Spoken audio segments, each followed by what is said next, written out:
خل نعطيك هدية ونسألكم الدعاء، هذه هدية خلوها قبالكم.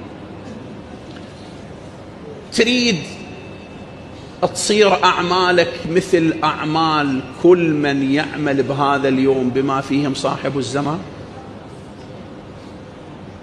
شقد اليوم راح يدعون، شقد راح يبكون، شقد راح يتوسلون إلى الله. تريد تصير أعمالك مثل أعمالهم؟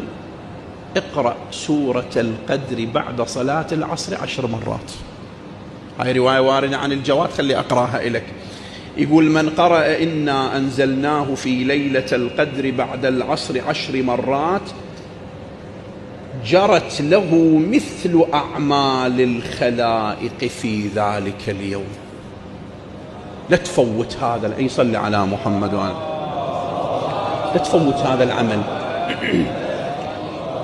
إذا نسيت هذا العمل، شوف ذن الأيام لا تنسى هذا العمل. يوم عرفة، يوم الغدير، يوم عاشوراء، يوم القدر بعد ليلة القدر، ذن الأعمال خليهن قبالك حتى ينحسب لك أعمال خلق. أزيدك بعد أكثر من ذلك. الإمام الصادق عليه السلام يقول: إذا تريد أكثر من أعمالهم اقرأ في اليوم 100 مرة لا إله إلا الله. 100 مرة. يقول: من قرأ لا إله إلا الله، من قال لا إله إلا الله 100 مرة كان أفضل الناس ذلك اليوم عملا إلا